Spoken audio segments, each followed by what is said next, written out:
Hi everyone, welcome to today's lesson on effective learning objectives. Now, our focus for this course is going to be on Bloom's taxonomy. Okay, I know that most of us know what learning objectives are, but we don't really know how to use it. Now, this is our course outline for this, and our focus here is on effective learning objectives, Bloom's taxonomy, samples of lesson objectives using Bloom's taxonomy. I'll be having our crunch time, so please, I want us to listen attentively, understand how effectively we can use Bloom's taxonomy, and I wish you all a happy learning time. Please do make sure you listen well, ask questions where necessary. Now let's begin. Learning objectives. Okay, so what is it all about? Now, these are specific, measurable statements that clearly define what learners will know or be able to do as a result of engaging in a learning activity or completing a course or program. So in this now, your learners are going to be fully engaged. So it's gone beyond the period we used to have lesson objectives, focus more on list, explain, differentiate, enumerate. No, we've gone past that level. All right. This is now your learners coming into play. They are going beyond just listing and outlining the advantages, disadvantages. No. These learning objectives now will serve as a guide for both instructors and students, outlining the expected outcomes and providing a focus for teaching and assessment.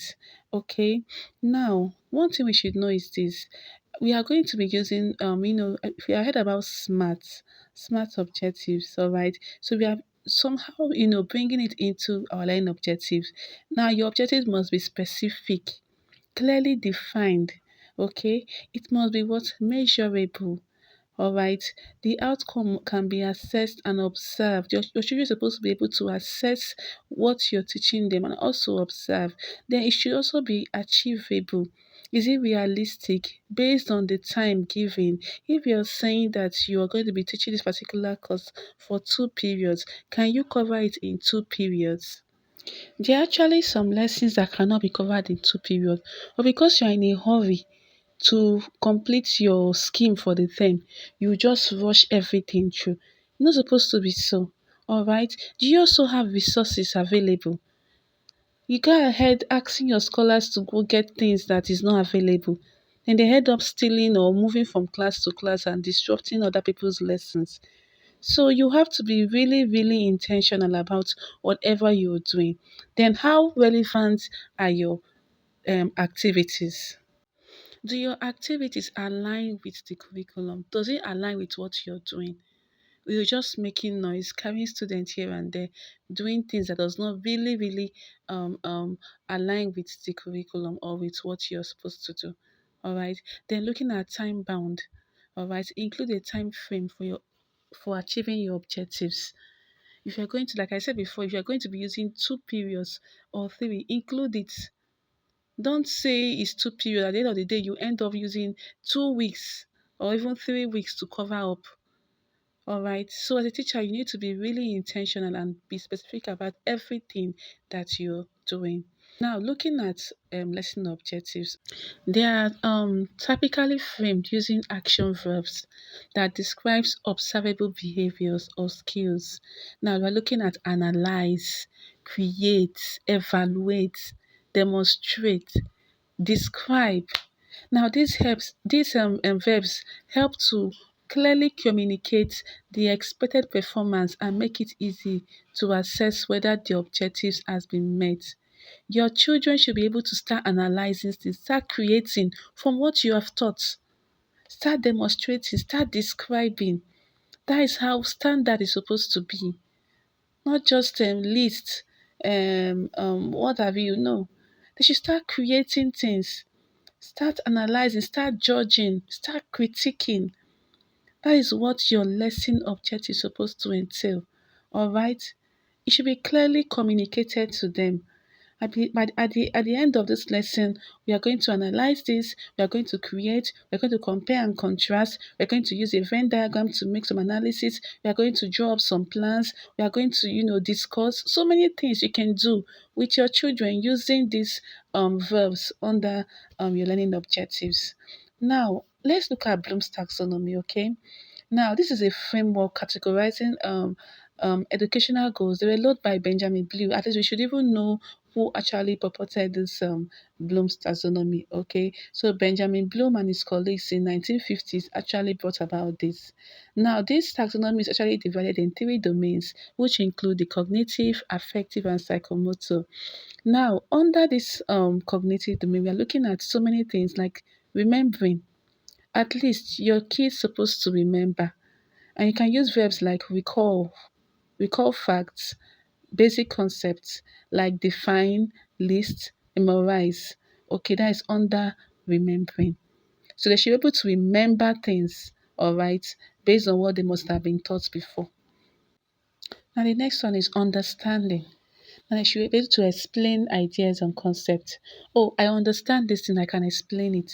So you can use words like describe. Describe this. What is an atom? Describe what you know an atom to be. All right. Explain, summarize, interpret. Next one is also what? Applying. They should be able to use information in a new situation. Okay, you'll be able to describe this thing. How can you apply it into social thing? For example, now you can say implement. Can you solve this problem? Can you demonstrate how this thing is being used? Can you use this for this? All right. The next one is also what? Analyze. Can you draw connections among ideas? For example, you can say differentiate, compare, contrast, examine. Your kid's supposed to be able to start analyzing things, start differentiating, start comparing things. All right. Next one is what? Evaluating. Can they justify a decision or a course of action? For example, you say appraise, argue, defend, judge. You can bring them on a round table. You can even use this fishbowl thinking routine for them to start, judging and appraising things here.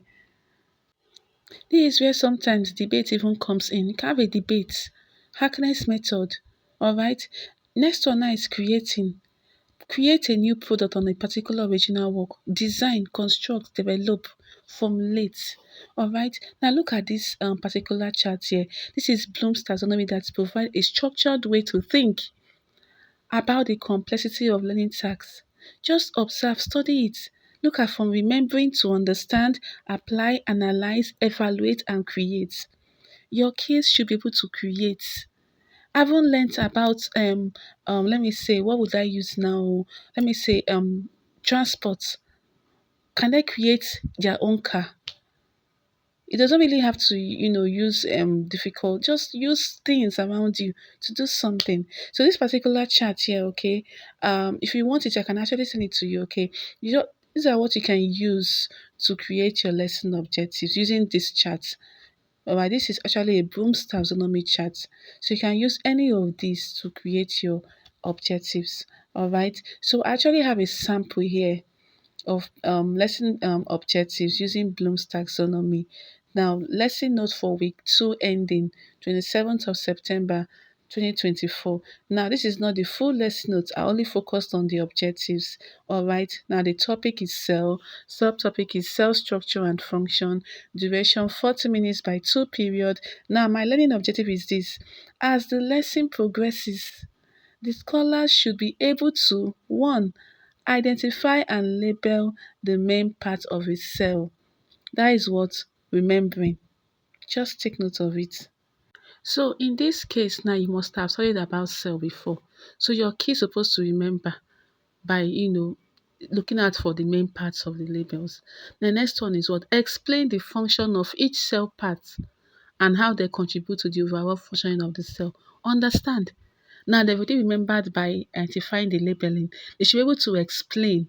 That shows that they actually understand that thing. Then number 3 now says create a 3D model of the cell and illustrate how each part function. That is apply. They remember, they understand. Now they can also create. Alright? On their own, oh, you must have shown them before. Don't just come and say, oh, yeah, start creating. You must have done a model, alright? And then they start doing it.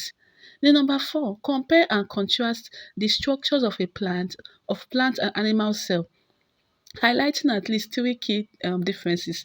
Now you're now analyzing. Let us compare from this one to this one. Compare A to B. They should start discussing in the class, start discussing, start talking about it. Then assess the impact of dysfunctional cell organelles on the health of cell and organisms, providing an example. That is what evaluates. Now, the next one is design an infographic that demonstrates the process of cellular respiration, including all relevant organelles and steps. This is what's creating. Now, your kids should be able to start creating. Now, don't forget, you're supposed to model for them first. You don't just come and start, get crashing their brain with things that they don't even know about. Say, go and research. No, show them first in the class so that when they are even going to go and research, it will be much easier for them. All right. And this particular lesson objective is from it's for a 10th grade, that is SS1 biology. So don't forget I can actually use it for even if you're teaching in nursery or even primary. All right. There's no restriction at. So now this is another example on the topic transportation, subtopic water transportation, meaning that our focus is on water and transportation. Then the duration here is 40 minutes by two period. Learning objectives. As the lesson progresses, the scholar should be able to describe the various means of transport, understanding. Now, it's not for you to come and start asking them, class, what is transportation? Mm-mm. They know. And even if you want to know how far they know, you can ask them, how did you come to school today? They start telling you, I came through keke, through my father's car, through school bus, through bike, all different kind. You be able to say, okay, so what do you call those ones? Transport. There are various means of transport. Ah, uncle, I feel that next time I'm coming to school, I'll come with a flight, aeroplane. Oh, that's an air transport there. That's how you make your class even interesting. So they already know. So just ask them to describe, okay, we have different means. And they start telling you. So compare and contrast different watercrafts because now we're actually looking at water transport, all right? Now, it's really interesting to know that we have different water transport too. It's not only boats and ship that people know. These kids will tell you so many when you ask them. They'll mention submarines, they'll even mention the vehicles that can enter water.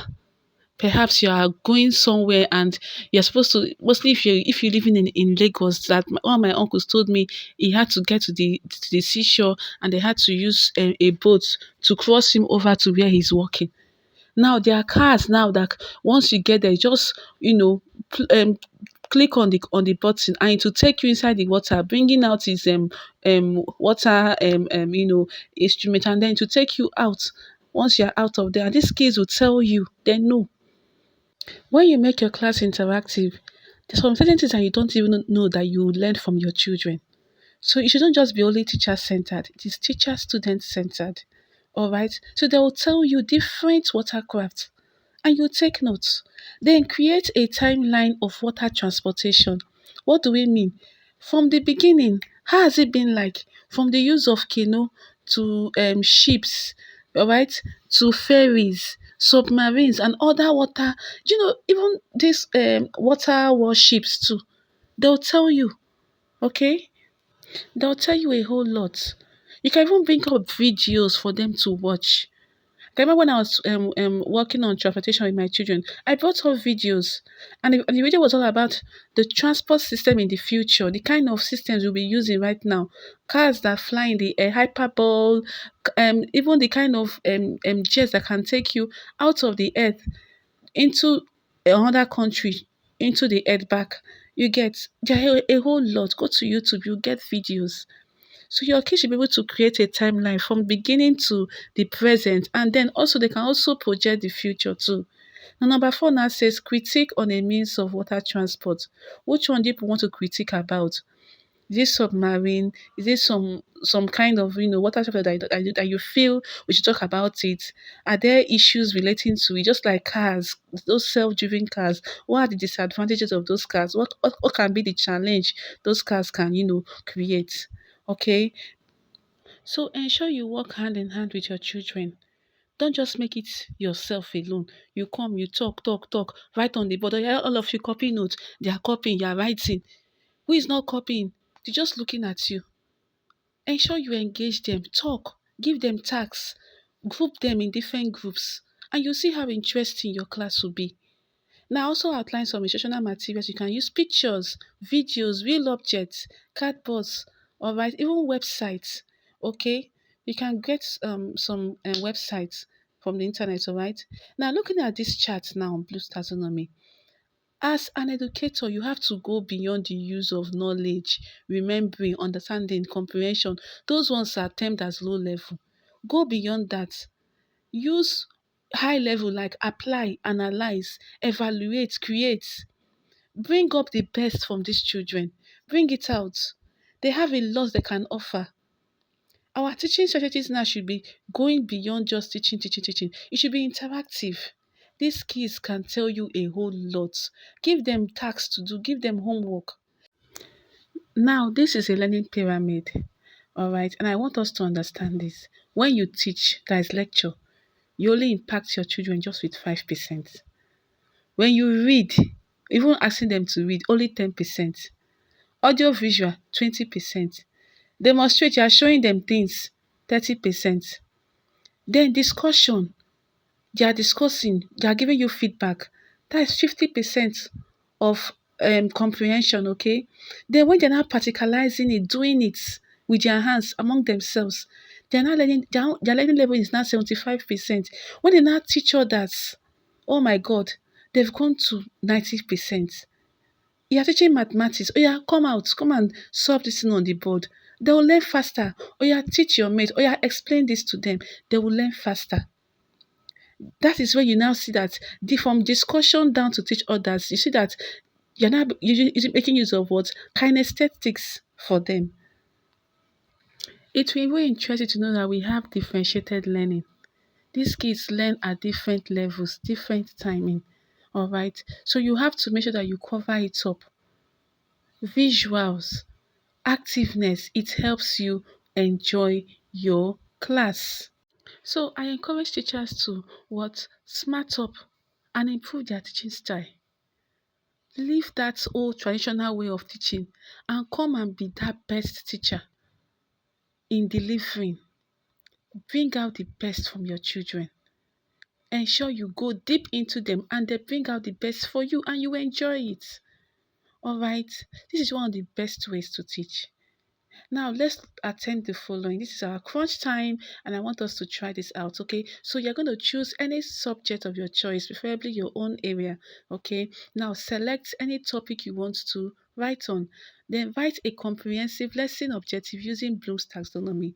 Please, you can submit it to me using your Google Doc or Microsoft Office Word. I would love to see it. I would really, really love to work on it as well. Okay. So thank you so much for actively participating in this class. I would love to hear from you, your question, your reviews, your comments. And I strongly believe we're going to be optimizing the best in us. So bring out the best in your kids and be proud of yourself. Bye.